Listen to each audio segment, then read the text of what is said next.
మూలలకు మన బిడ్డలు వెళ్ళిపోయారు. కొందరు వ్యాపారులుగా, మరికొందరు శ్రామికులుగా స్థిరపడ్డారు. కానీ ఇక్కడ ఒక అద్భుతం జరిగింది. ఎన్ని రాష్ట్రాలు మారినా, ఎన్ని వందల కిలోమీటర్లు దూరమైనా మనందరినీ ఒకే గొడుగు కింద నిలబెట్టేది మన గోర్ బోలి. ప్రపంచంలో ఏ మూల ఉన్నా సరే ఒక బంజారా మరొక బంజారాతో మాట్లాడే భాష ఒక్కటే. ఈ భాష మన అస్తిత్వం, మన ఐక్యతకు నిలువెత్తు సాక్ష్యం. కాని ఆనాడు అడవి నుండి వెలివేయబడి వ్యాపారాలు కోల్పోయి మన సోదరులు బాట తప్పినప్పుడు ఆ జగదంబ మాత కన్నీటి నుండి పుట్టిన కాంతి రేఖయే సద్గురు శ్రీ సేవాలాల్ మహారాజ్.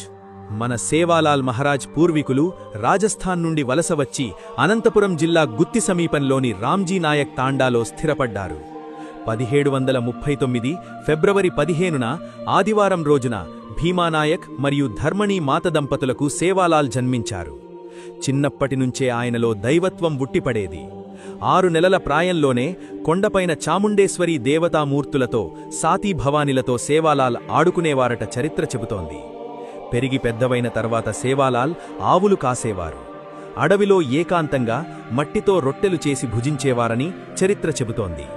ఆయన తెల్లగుర్రం తోలారాం ఆయనకు ప్రాణం. ఆయన నడిచిన ప్రతి అడుగులో ఒక మహిమ ఉండేదని ఇప్పటికీ మన పెద్దలు చెప్పుకుంటారు.